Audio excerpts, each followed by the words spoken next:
أهلا وسهلا فيكم. اليوم راح أتكلم عن حالات مميزة في تخصص جراحة المسالك البولية، وراح أذكر لكم حالة من حالات العقم أو تأخر الإنجاب. يأتي الرجل ويعاني من ما نسميه انعدام الحيوانات المنوية في عينة السائل المنوي، وخلال نفس الفحص نجد أن هناك ما يسمى بدوالي الخصيتين، واللي هي الأوردة المنتفخة. فالسؤال: هل نعالج الدوالي في هذه الحالة ولا فقط نعالج الضعف؟ وكيف نتصرف؟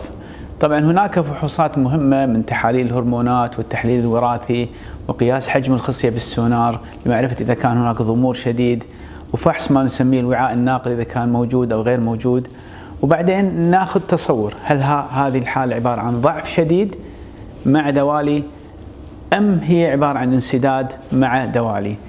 فالحالات اللي نتوقع أنها هي ضعف شديد مع دوالي ومن أساسها صارت حيوانات منوية ما تطلع، فإذا كان التحليل الوراثي سليم فإحنا ننصح بإجراء عملية الدوالي وننتظر من 3 إلى 6 أشهر، لأن هناك نسبة متوسطة أو أقل شوية من 40 إلى 50% قد ترجع الحيوانات المنوية إلى العينة بشكل طبيعي دون الحاجة إلى فتح الخصية. اللي حصل أن المريض سأل: هل أقدر أنا أجري عملية الدوالي وفي نفس الوقت دكتور تاخذون لي عينة عشان أشوف هل أنا عندي حيوانات منوية أو لا؟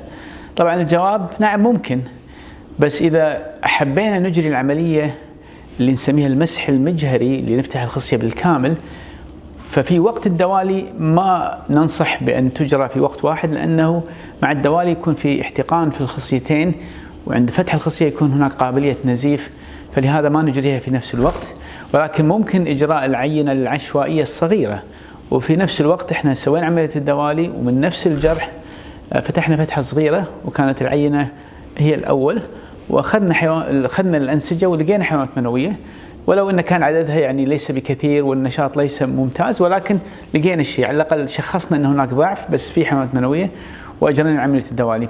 فهذه من الحالات المميزة في هذا المجال، أنه ممكن أنك تعالج الدوالي وأيضا تأخذ عينة من الخصية، إما في وقت واحد بتكون عينة عشوائية، أو الأحسن والأكثر إجراءً هو أنك تنتظر من 3 إلى 6 أشهر على أساس تعطي فرصة للخصية تتحسن، وبعدها نسوي عملية المسح المجهري إذا احتاج المريض ذلك.